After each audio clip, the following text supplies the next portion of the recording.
You are now tuned in to the Silly Girls Podcast breakdown of Black Movies Edition. I am your girl, Kiki. I'm your girl, the sexy Thick C. What's up? And on this podcast station, we dance in the rain. Yeah. And as we always say in every video, go ahead and subscribe.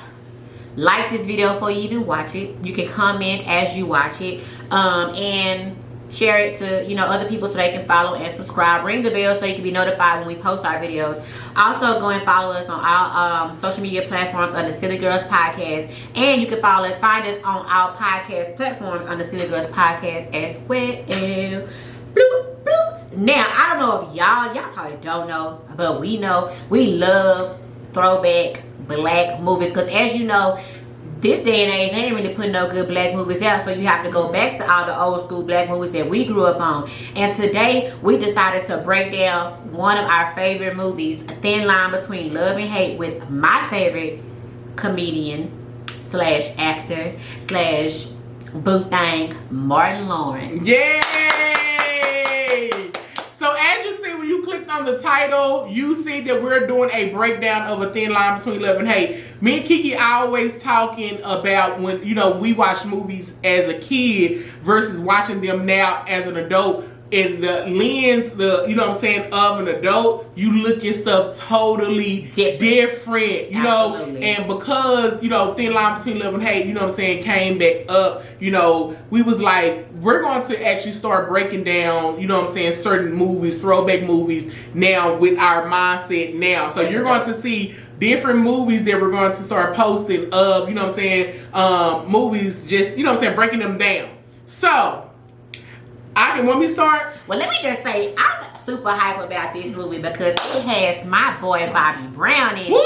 Every step I take, better known as T in it. And I love Regina King. So it's like, it has so many dope people in there. Rest in peace to Della Reese. She's in there. Lynn Whitfield. Like, it's so many dope actors and actresses in it. And not to mention, the Thin Line Between Love and Hate soundtrack was fire. It had the dog pound on that mug. It had H-Town and Shirley Murdoch. Oh my God, girl, it's playing. Oh, I'm telling y'all, the music they play in that club, I love it. But anyway, you can start it off. Yeah, so basically, if you haven't looked at A Thin Line Between Love and Hate, go back and look at it and then see, when you was a kid, if your thought process changed. Now, I will say this. Now, like you said, all the characters, from Martin to, Bobby Brown, they had some heavy hitters in this movie. But, this is one of the hood classics. One thing I will say, when it came out, do you have the information up?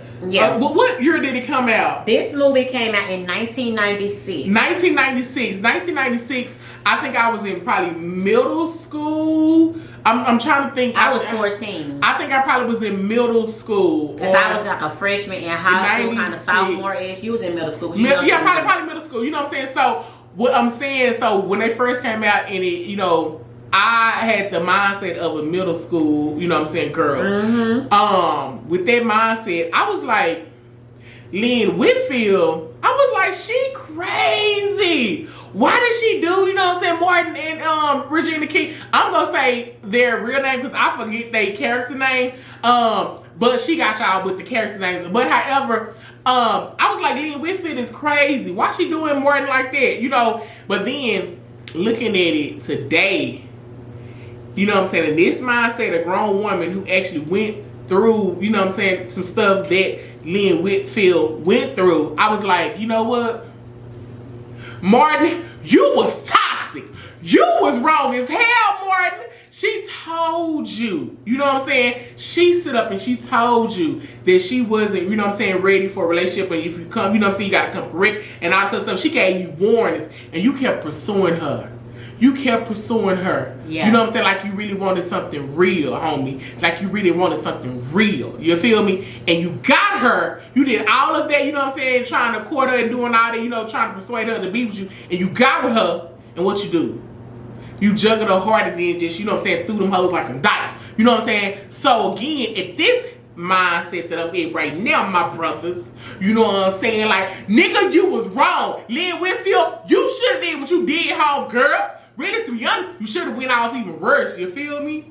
You know? With me, okay, so, because I am a movie connoisseur, so if we just gonna take it from... Yeah, listen, this girl connoisseur everything. Tell them, sis. You know, she's a perfume connoisseur, and then, you know, what, she'll connoisseur everything. I love, but I like the movie Thin Line, basically because as a young girl looking at it, I was just like, I didn't understand it. But I was like, oh, she is crazy. She real crazy. But then as I got older, I was like, I see why she's crazy. Because, okay, let's just take it to Darnell. Darnell was a fucking... Darnell is Martin's character. He was a womanizer. He was this top guy who dressed fly. He could finesse women. He had so many different women that he could run game on because he ran a club with, I think his name was Smitty or something like that, with him and T. And so... T was Bobby Brown. And so, you know, they would have the ladies' night at the club with the women or whatever. And Martin was single. So at the time he was single, but he was pursuing different women, which he had every right to do. He wasn't tied to nobody. But when he seen, like, men like what they can't have. And with Brandi, she had her own money. She just had this old bougie attitude, and it was like the thrill of, I'm finna get her because she don't want me. And then after he bit the forbidden fruit, it's like, okay, now I'm discarding with you. But she did let him know that I had an ex-boyfriend. I had to get his ass because he played with my feelings, and he told her he loved her in the middle of having sex. And if you ain't had sex and you're watching, I'm sorry, but if you had sex and you put, you know, you in the emotion with it, you say anything, but you need to be mindful. But outside of him being a womanizer, I like Darnell. I liked him because how he loved his mama, how he slipped money in her purse, how he was really overprotective of his little sister, which is crazy. He overprotected over his little sister. Didn't want her dating Cleophas' brother, but he was a womanizer, but he didn't want nobody doing his sister like that. You know what I'm saying? So it was just weird. I loved the friendship that he had with T. I loved Mia.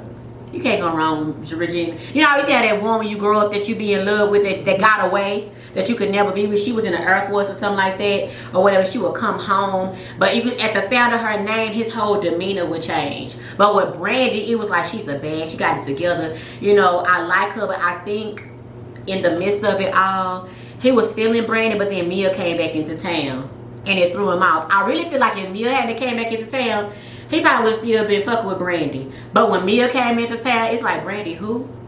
Brandi what? And Brandi consists that he had that connection with Mia, because when she tried to introduce them, she was like, and Mia was like, hi. And Mia was with Reggie, the Chicken King. And she still was like, I got a Chicken King. Yeah, she was still like, but Darnell, you definitely brought it on your fucking self. You played with that girl on her birthday. You went so far as to buy a lalique, a baby bird that she had in her office that you damn near broke, sneaking in her office with the security guard. Lalique! He got the lalique! I didn't mean to knock off your baby bird, your lalique. And he rented that. He did that house. You know, he did what he needed to do to get her. And then she fell for him. She let her guard down. And she was just such a nicer person and relaxed when she thought she was in love. And then she had to stab the cake.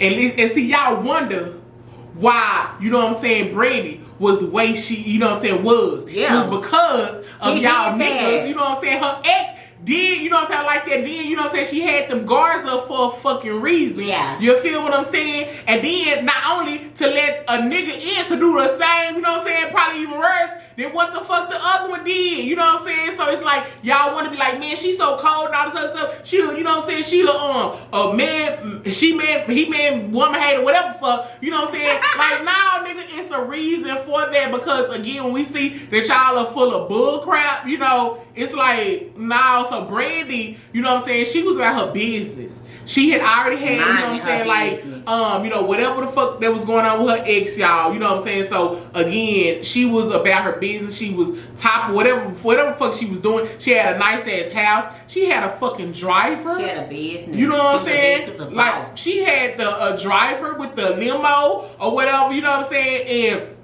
And the fact that she let this nigga come in, you know, and again, They went horseback riding. She, you know what I'm saying? He introduced her to her roots, that fish, that hot fish from the corner store. You know, yes. But you know what I'm saying? It's the fact that, like, I believe that even if Mia wouldn't have came back in town, he was gonna still play. He was still play because there was like in him. You know what I'm saying? I think he wouldn't have played as much though. Yeah, he wouldn't have played. He wouldn't have played as much, no. but Mia just kind of derailed. Like he was like, and then when he saw that somebody else was into Mia, he was like, oh no, I can't take it. So what was your favorite part of the movie?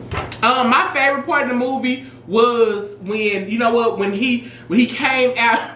We came out of the police station, and you know what I'm saying, she took his tires off and had him on them brake pads or whatever. Police, I was laughing. He said, "How now?" You know what I'm saying? In front, you know what I'm saying? In front of the police station, that boy was hilarious. You know what I'm saying? Like hilarious. And then I got so many favorites. I got two favorites. My favorite is when Bob Brown said, "What's up, ladies? My name is T." When he was auditioning the ladies' night and they was dancing, and he started hitting the light. He started busting it down. And I was like, I love that part. And my second favorite is when they was at the club before Darnell went to Brandi's house, and when they finally did it or whatever, they was singing, baby, you know, Gold Mouth from Life that was in there, and Earl, the one that stuttered, the more you give a bit, the more you take. What do you I love it. Like those are my favorite parts. He said that. The more you give a bit, the more you take. He said, what did he say? He said, my brother said, this mother stop. And what's crazy is, this is before he got paralyzed. But Earl got paralyzed in real. I think he got paralyzed in real life a little bit after that movie by accident. But he wasn't paralyzed in that movie. But his real name ain't Earl, but that's his name in the movie. Y'all know they're stutter. He like, he said, Darnell, let your window. He said, do you see a window right here? He was like, oh shit. That was so but yeah, what's your other favorite part? The other favorite was when listen, when they was at the mama house and she pulled up, Brandi pulled up in the car, and you know what I'm saying, and she was she threw a brick in his window, y'all, or whatever. And so you know what I'm saying, the mama came out, you know what I'm saying, but then what was so gangster to me, like Brandi was still on some gangster shit, like she encouraged the mama came out. She was like, okay, mom. Yeah, like, you know, and the mama was trying to get at her, but it was just that Lynn Whitfield just still showed like a boss. Like at that moment she was like, I don't give a fuck, you know what I'm saying? Like it was just the whole, you know, her whole demeanor was like, I ain't scared of your fucking mama. You know what I'm saying? Like, still on some boss shit. And on that part, she said, oh, hey, mama. I always want to see what somebody look like on food stamps. And she drove out. But my I'm going to say this and I'm going to get back to choice. But my next favorite part is when Darnell was in the alley with Face on Love.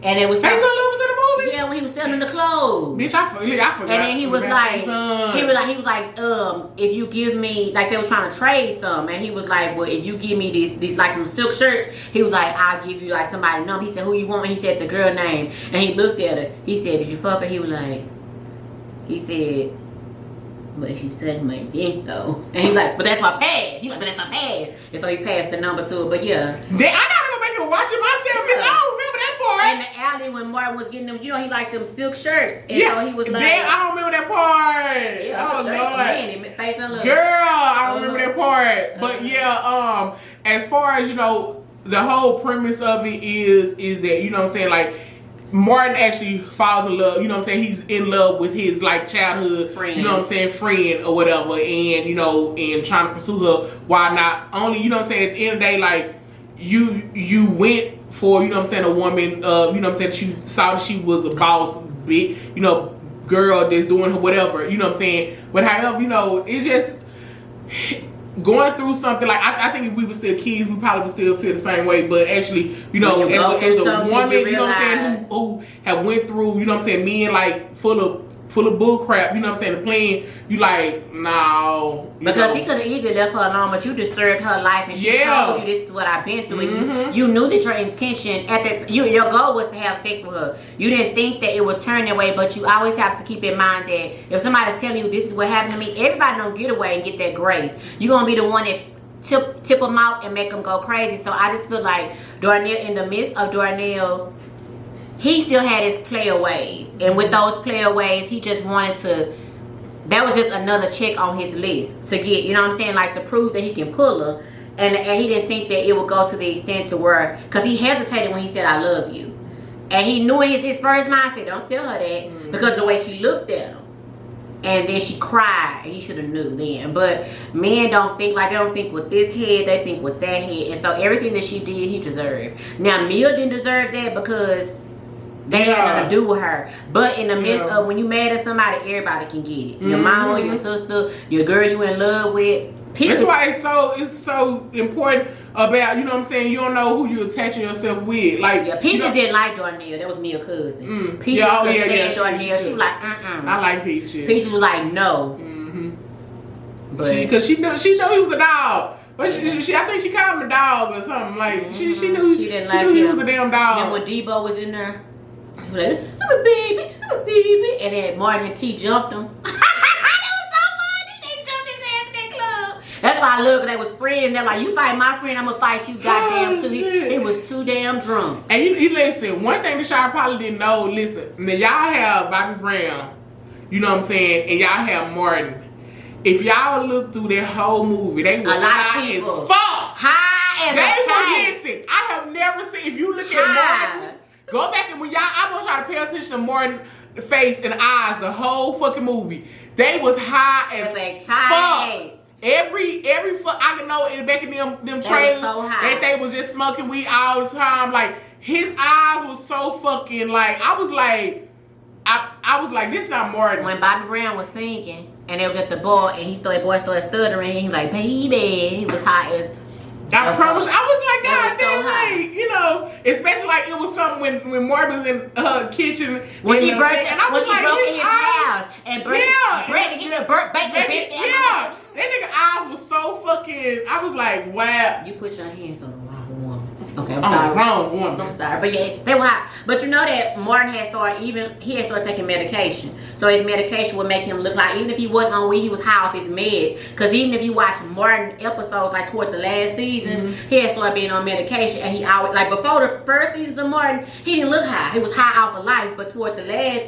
he always like he was high. So do you think on the movie that they was high? It was weed. I feel like it was weed with him and Bobby Brown, but he also was on meds too, because that's part of when Martin show was kind of, when Gina did that shit and the Martin show had to go his separate way, he was kind of battling a lot of stuff then. But I love it, because he had that damn shirt on, he come out there cleaners and she tried to run his ass over, and Mia said, you alright? He like, yeah, I'm good. And then Reggie came up with the 2-piece and a biscuit, the chicken king. Oh my, that chicken, they was stupid. It was just really good. And again, the soundtrack is beautiful. And then it makes me, because you know when you're young, you meet people in your life that's your friend, and y'all have this, you like them when you little, and you know you want them to be your boyfriend or girlfriend, but it just don't work. But it's always this connection, and then life circles around for y'all to get back, you know, older now to kind of pursue each other. But Mia was in the Navy or whatever, and she was coming home though, but it was like she wanted to give Darnell a chance, but she knew he had hoish ways. But he was really willing to change for Mia. And that's the gist of it. But it is a thin line between love and hate, because you cry, it's a fine line for me to love you, but you can play with me and they can flip right over and hate you. The sweetest woman in the world could be the meanest woman in the world. Make her that way. You keep on hurting her, she keep on crying. She might be holding something inside that can really hurt you one day. Now I'm laying in the hospital. Dino. Rest in peace, Dino. All I'm saying is, okay, you know what? Thin line. Now, okay, if you could change something, like if this is real life and this is a real story or whatever, you know what I'm saying? Like what I say that the things that I would change, like if this is somebody real story, you know, the main thing is like, Darnell, I just need you to keep fucking these hoes. Yeah. Like just keep fucking the hoes, and then you know what I'm saying, like, and not giving Brandi all that attention or whatever. Yeah. And then when Mia came back, you know, then just stop fucking with the hoes. Stop fucking with the hoes, and then you know what I'm saying, then get with Mia, and then it would have been right. But however, you know what I'm saying, you want to keep fucking with your hoes, and then you know what I'm saying, you fucked up by really pursuing, you know. What I'm saying is, if you're just wanting some ass, don't put that much work into, you know what I'm saying, like getting it, you know, basically like because she want a relationship. Yeah. You know what I'm saying? I wouldn't change a thing. I'm talking if it's real life. Oh, in real life. I said, you can tell me, y'all heard that? Rewind in real life, I still wouldn't change it because in order for him to know that he want to cut all the hoes off, he have to run into that one crazy one. Because the other women was letting him slide. The girl at the beauty shop, he'll come and he give her a free pass to ladies' night. Regina from Steve Harvey, she was on there with her kids, you know. But when he met Brandi, he had to realize, oh, I can't play with women like that. And she let him know, like, this is your time to stop. You either gonna die or you gonna get your shit together. So basically you saying that Brandi taught him to stop fucking with hoes? Yes, Brandi was the one that showed him you can't play with people's feelings, and it not for every action there's a reaction, and her reaction told him, you know what, I don't need that no more, to get him right for Mia. Just like with us, the things that we went through were our exes prepared us for what we're not gonna tolerate with our man. So I wouldn't change nothing, because you have to grow through what you go through. And if he hadn't bust his head in the hospital, he would never be able to appreciate all that Mia is. Ooh, hold on, girl, you better say that. This girl here preaching today, honey. She over here preaching today. Now, okay, listen, so let me ask you, so you think that if he would have did that with Brandi, he wouldn't be a good man to Mia? I think that him going through that with Brandi, I think that he would have to wean himself off of the other women, because it was so easy to fuck with them. They didn't require much. They wasn't. So basically, we have to wean yourself instead of just. But when somebody with some shit damn near kill you, you be like, oh no. Like if I touch that stove and it's like a little warm, I'm like, okay. Every time I walk past it. But when I touch that motherfucker and it's like a gas stove and them flames, I'm be like, hell no, I know not to touch it. But the other women were just okay with him getting them in the club for free. They didn't require much. But Brandi, I need your time. You need to come over here. I need you to be. Don't talk to nobody else. You on mine and I'm yours, type of thing. Come on, life lesson. Yeah, come on, y'all heard Professor Key over here? Whoop. Yes, girl. Okay. So, do you have anything else you want to say about this movie? I don't. I feel like people should really dissect movies like we do it, so that they become a better self. Because I'm pretty sure it's a lot of men in life now that looking at that, and when they look back on it, like, damn, they can see them Darnell in themselves. Because I can see myself being a Mia. I see Mia in me. I see some Brandi in me. You know what I'm saying? So you just have to, I mean, like, just when you watch, now we watching it with eyes to learn. So we learn it. We're watching to retain it.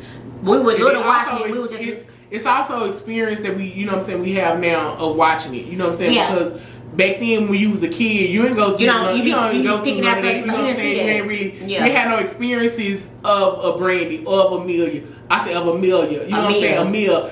So you know what I'm saying? So basically you ain't really affected. When you go through something, you can relate more. Like if somebody just like if somebody tell you a story, like if somebody told me, girl, I got married and this is how I felt on my wedding day. I could be like, oh, okay, but I ain't never been married, so I can't really relate. But I could be like, ooh, I can just wonder and imagine. But if that girl said, girl, he cheated on me and I busted him this many times, I can relate because I've experienced, and experience is the best teacher. So if you tell us what y'all think if you don't watch the Thin Line. If you haven't watched it, go and watch it, because we're gonna come back next week with some more, and it's gonna be a really good one because we got some good movies lined up. Ooh, yes, we do, honey. Now we need for you to like, comment, and subscribe to this channel. Also share this video and tell a friend to tell a friend, okay? And also go and actually subscribe to our actual podcast on iTunes, Anchor, and Spotify. Follow us on Instagram. It's Silly Girls Podcast. We're gonna have all these links in the description box below. You're gonna see this beautiful logo right here. You feel me? And let us know in the comments if you a Mia, if you a Brandi, if you have some Darnells, if you ever messed with a Darnell, have you even ran into a T, the homeboy, you know, who always in the mix with your friend. You know, let us know. And my name is Kiki. And my name is Sexy C. And we out.